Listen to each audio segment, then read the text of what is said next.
اعوذ باللہ من الشیطان الرجیم بسم اللہ الرحمن الرحیم السلام علیکم ورحمۃ اللہ وبرکاتہ میرے پیارے دوستو، جیسا کہ آپ کو معلوم ہے کہ اس وقت پاکستانی جو ٹیم ہے وہ روانہ ہو چکی ہے انگلینڈ کے لیے اور انگلینڈ ٹور پر.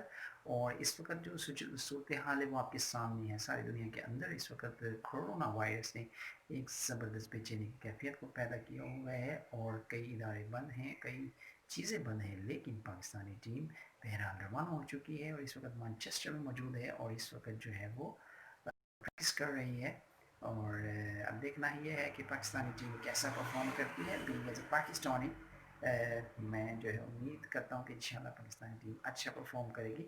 بہرحال if you talk about the rankings, Pakistani team is very much down as Pakistan stays at number 7, England is at number 1.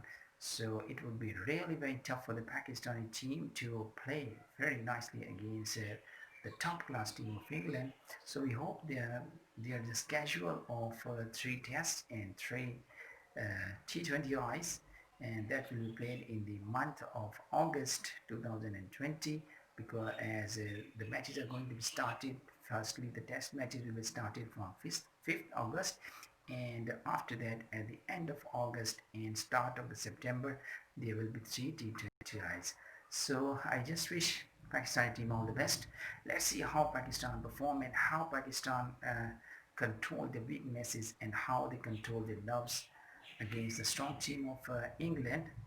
تو امید کرتے ہیں کہ یقینی طور پر جو ہے پاکستانی ٹیم جو ہے پلیئرز جو ہے کافی اچھا پرفارم کریں گے. اور دعا کو بھی ہوں میں کہ اللہ تعالیٰ ان سب کی حفاظت فرمائے اور اللہ تعالیٰ ان کو حفظ و امان میں رکھے اور اللہ تعالیٰ ان کو صحت و تندرستی عطا فرمائے اور اللہ تعالیٰ ہم سب کے حال پر رحم و کرم فرمائے.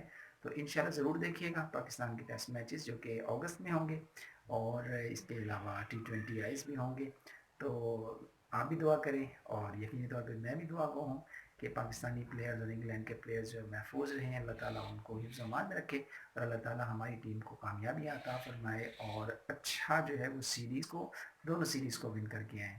تو اپنا بہت زیادہ خیال رکھیے گا. انشاءاللہ امید ہے آپ کو میری ویڈیو پسند آئی ہوگی. تو انشاءاللہ دعاؤں میں یاد رکھیے گا. انشاءاللہ نیکسٹ ویڈیو میں آپ سے پھر ملاقات ہوگی. تب تک کے لیے فی امان اللہ. السلام علیکم ورحمۃ اللہ وبرکاتہ. اللہ حافظ.